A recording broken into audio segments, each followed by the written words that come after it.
afternoon, good morning, good evening, everybody. It is actually Sunday, July 27th, and you may not know what that means, but it's time for the High Risk Wrestling Podcast. I am your host, getting ready for Summer WrestleMania, whatever the case may be. This is me, Jeremy Pierce. Welcome, one and all. You know you can check out the socials, Charismatic Creations on Facebook and YouTube, Charismatic_Creations, 52 on Instagram, and of course the 215 on Twitter. And today's show, do we have a Rhea Ripley problem? I'm bringing up this question because once again, Rhea Ripley's in another World Heavyweight Championship match, and before you try to kill me in the comments, just watch the show and listen to what I have to say, and then maybe, just maybe, you'll understand where I'm coming from. Stay to the end, but for now, you know what's next, so just go on and hit my music.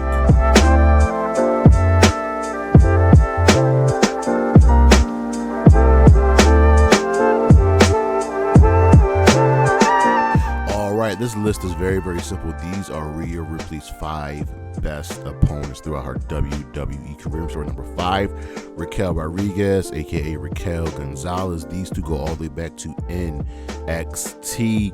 Raquel was the one who take the championship from Rhea. Rhea injured Raquel on the main roster. They have gone back and forth, even though the matches have been anywhere from good to better than good.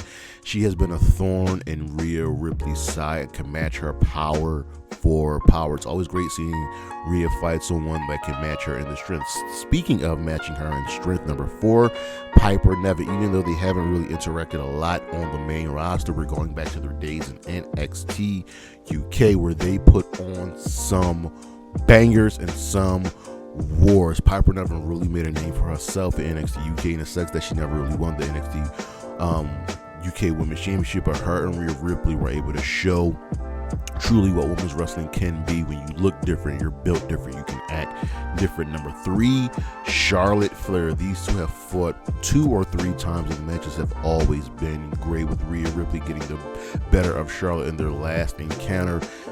This is just a clash of icons, a clash of champions, a clash of 2 of the best, and when they go head to head, you know you're going to get nothing less than a banger of a match. Sometimes I know we get tired of Charlotte Flair, but when she and Rhea go head to head, you know it's quality work. Number 2, Liv Morgan. Liv is essentially, in my opinion, Rhea's best rival, not best opponent, best rival.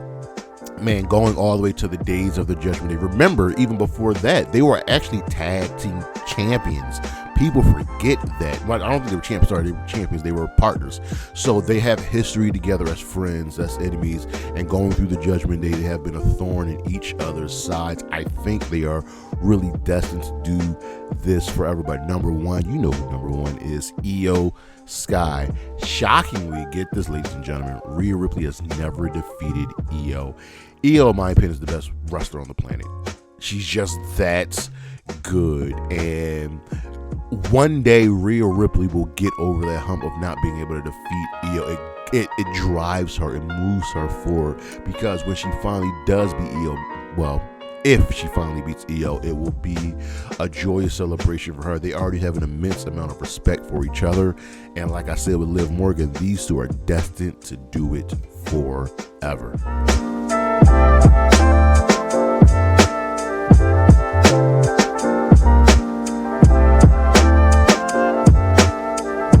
The spotlight is on again, and it's shining for one Giulia. The current WWE Women's United States Champion was inevitably going to win gold, and more so, it's shocking that she's won gold before Stephanie Vaquera, because they clearly see something in Stephanie Vaquera. Not to say they don't see anything in Giulia, but it's time to give the Joshis the push that she has earned throughout her career, and I think she's going to have a nice long reign. She would be able to have just a great quartet, I would say, of challengers, because there's going to be like 4 women that are ultimately going to challenge her, and she's going to find that forever rival, which I think everybody has, and it might even be Zelina Vega, because I love what they're doing with Zelina. Giulia is a very, very special talent, and whatever she does, she's going to be the best at it. She's going to be great at it, and I think she's going to help finally elevate that Women's United States Championship just a little bit more. Not to say that Zelina wasn't a great champion, because she was, and Chelsea Green, the first champion, was absolutely amazing, but I think Giulia is going to take this belt and truly run with it. I love Giulia. I can't wait to see what she does. Part of me wants to see her be able to show her talents with some more, let's just say, elite competition, but she's going to do very, very well on SmackDown. We'll be right back.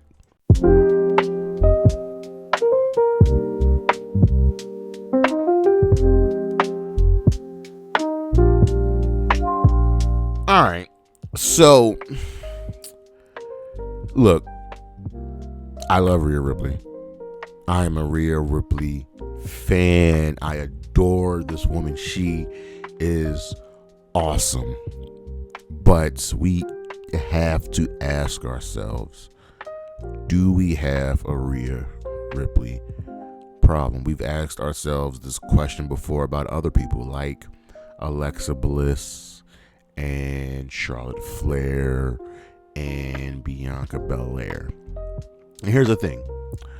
You push your stars. I get it. But Rhea Ripley's just here all of the time. So today we're asking ourselves, really, do we really have a Rhea Ripley problem? And just stay with me, bear with me for the entire show, and wait till we get to the end before we answer this question. So we got to start off with, who is Rhea Ripley? And we're going to give you a brief rundown of her career. So she made her debut in the WWE, her WWE career. Made her debut in the WWE in the Mae Young Classic, where she made a name for herself. She looked very, very different from how she looks now. She defeated MJ Jenkins, Casey Catanzaro, and Tegan Knox, and she ultimately lost to the woman she just can't beat, Io Shirai, aka Io Sky, in the semifinals. She then was very, very prevalent in NXT UK, becoming the inaugural NXT UK Women's Champion after we thought it would be Toni Storm, but she went on to have really good feuds with Xia Brookside, Dakota Kai, and Piper Niven. It's there where she also really, really grew and made a name for herself. So then she comes over to NXT, becomes NXT champion, feuding with the likes of Shayna Baszler and Raquel Gonzalez, joining the Survivor Series team. And she was just doing really, really big things. She makes her way to the main roster, right? And she wins the Raw Women's Championship, right? And she's a great, great champion. She then, wins the tag team titles, and she's slowly climbing the ranks, and she's climbing the ladder, and she's getting more and more popular. She then joins the Judgment Day, and that's ultimately where Rhea's popularity explodes, starting out as a heel in the Judgment Day alongside Finn Balor, Edge, and Damian Priest, bringing in Dominic Mysterio. Remember, she manipulated Dominic Mysterio, then getting excommunicated from the Judgment Day alongside Damian Priest, and then finally becoming that true standalone top star on the roster, only equaled by Becky Lynch. Rhea Ripley was just dominant, right? She feuded with everybody, especially with Becky Lynch, winning matches at WrestleMania, but ultimately never facing the one woman that they're holding off on the championship match for, which is Bianca Belair. So Rhea Ripley has become the top star on the women's roster, right? And I think that's very much true. I think she's now surpassed Becky. She surpassed Charlotte. She surpassed Alexa. She surpassed Bianca Belair. She is the top women's champion. She's the top woman on the entire roster, even surpassing the likes of Io Sky, who I think is the best wrestler on the entire planet. So Rhea Ripley is here. She is an awesome individual. She speaks up for herself. She is very, very solid in the ring. She's super over. Just listen to the pop she receives when her music hits. So Rhea Ripley is here. But this question really arose from the Women's World Championship. So the Women's World Championship is currently on Raw and is being held by Io Sky. The Women's World Championship is the former SmackDown Women's Championship. That's the one that was created back on SmackDown that Becky Lynch became the inaugural champion. So since the title became the Women's World Championship when Rhea Ripley held it, there have been exactly, let me give you these numbers. There have been 24 Women's World Championship matches.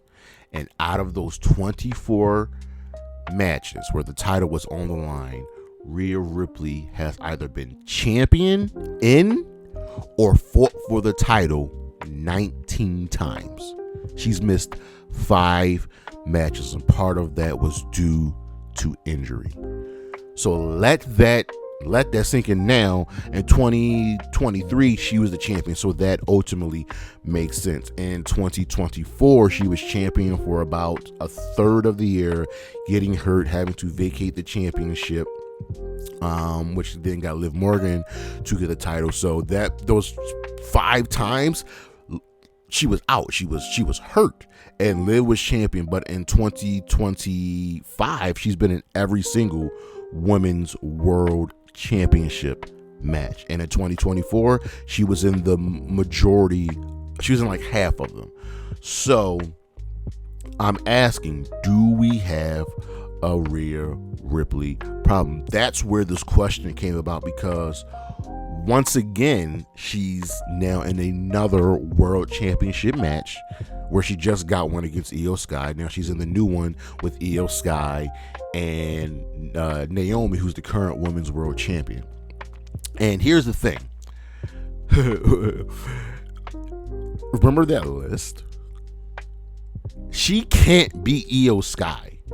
It's like hurting her. It's daunting. Like, it's driving her. So once again, look. I think Naomi's retaining at SummerSlam.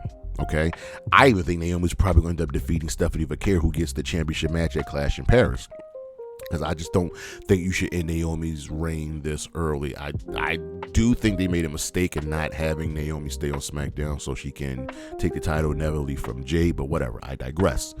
Io and Rhea are destined to do this forever, and at some point Io's going to become champion. And again, at some point, Rhea Ripley's going to be champion again. So how do you keep having Rhea in all of these championship matches? So when I ask yourself, do we have a Rhea Ripley problem? The answer is no. Because at the end of the day, you can't blame the talent, you blame the booking, you blame whoever is in charge.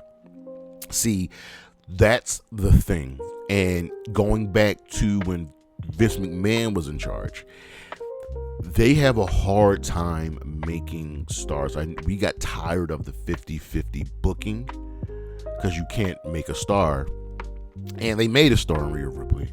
And I get that you want your star to fight for the championships, but did we not learn our lessons from Triple H and John Cena and Charlotte Flair and Bianca Belair? Now, I will give credit where credit is due. Rhea Ripley has been able to be, unlike Charlotte Flair, unlike even John Cena, she's been able to be in feuds that don't involve the championship, and that's made her a better character for sure. We're finally getting that with Charlotte Flair.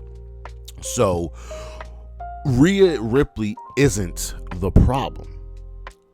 So since she's been on the main roster outside of Becky Lynch, because Becky Lynch was lightning in a bottle that just worked, right?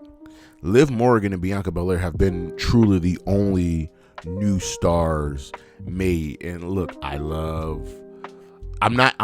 excluding some of the women that were on the main roster before Rhea got up there, like Bayley, like Asuka.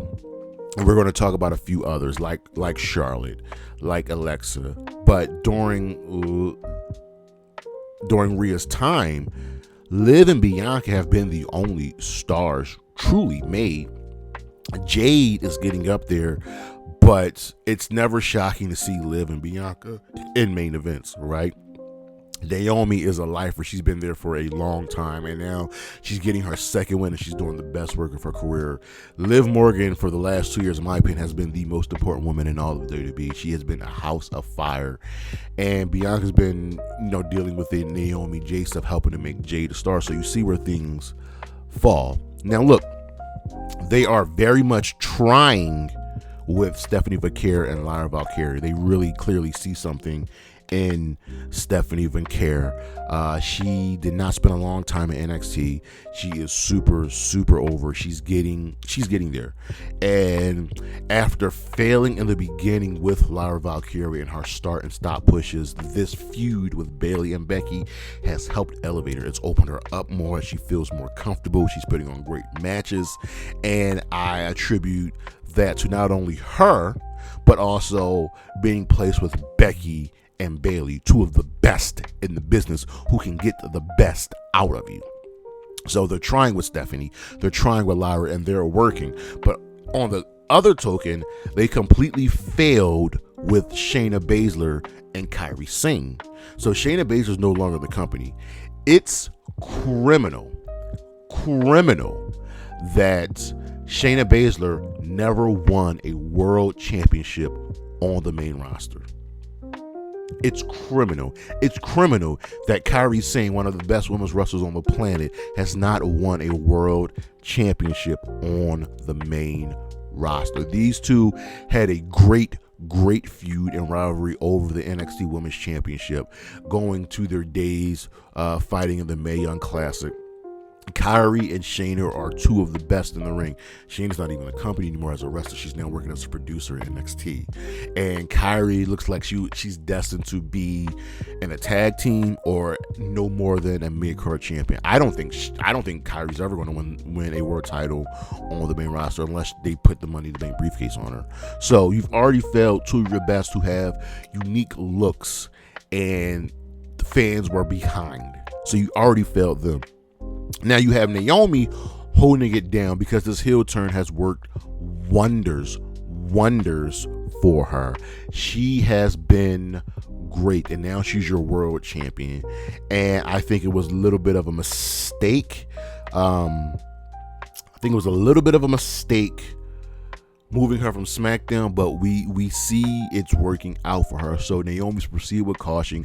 She's going to be a unique character, helping to really move that women's division forward, because they don't really have a lot of top heels on the women's side of the roster on Raw. You have Naomi, you have Becky, Liv is out, and Roxanne and Raquel right now in the tag team division. And I probably should have put Nia as one of Rhea Ripley's best opponents, because she is. But Nia Jax has been a force to reckon with. Nia's over on SmackDown. And I've been focusing on mainly the Raw side of things, because that's where Rhea has spent a lot of her career recently, on the Raw side of things. But Nia, since coming back, has feuded with Rhea Ripley multiple times, and they have been awesome matches and opponents. I really should have put Nia Jax in that on that list. I apologize, Nia. But then here's the other part. Asuka and Bayley have felt like afterthoughts. They have been seen as gatekeepers to make new stars, which is not a bad thing, but like, go and look at Asuka's and Bayley's careers respectively. Just go take a look at them. They've done everything, especially Asuka. Asuka's won the Royal Rumble. She's won War Games.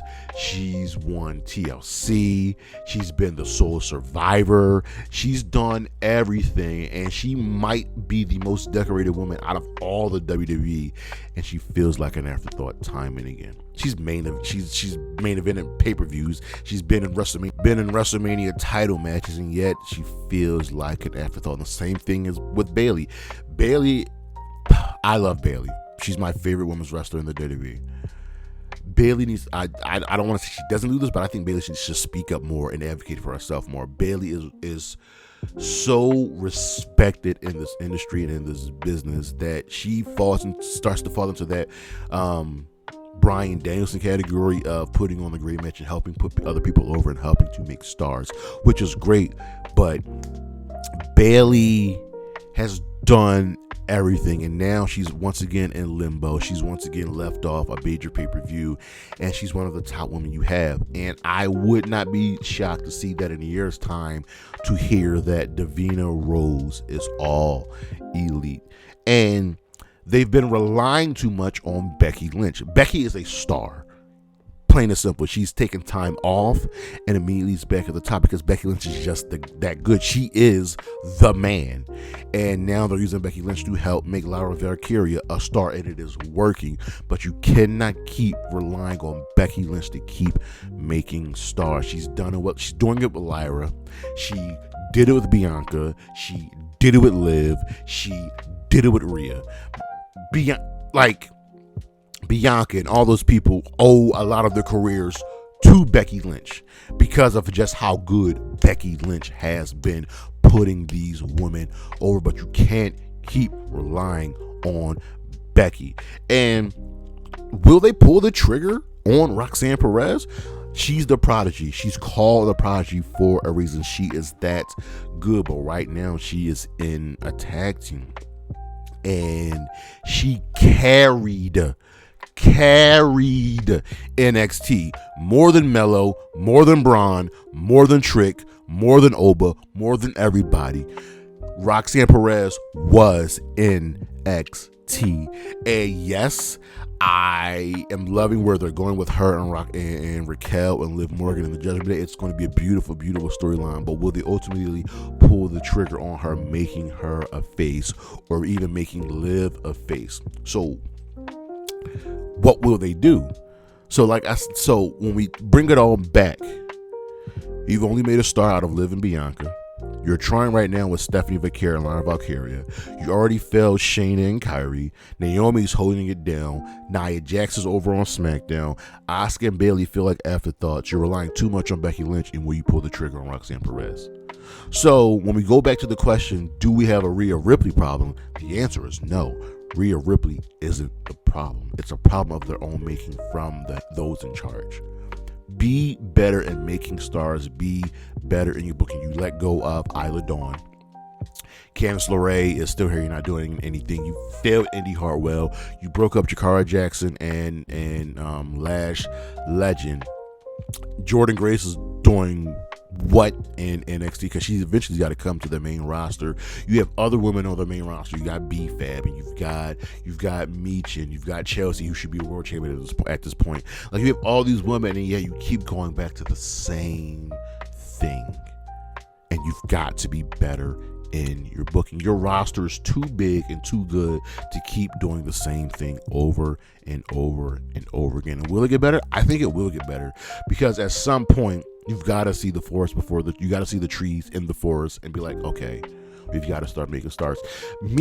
For example, Meech and Giulia, Stephanie, and Zelina Vega all have unique looks and all appeal to fan bases that you cater to, and you're not doing it. You have to find a way.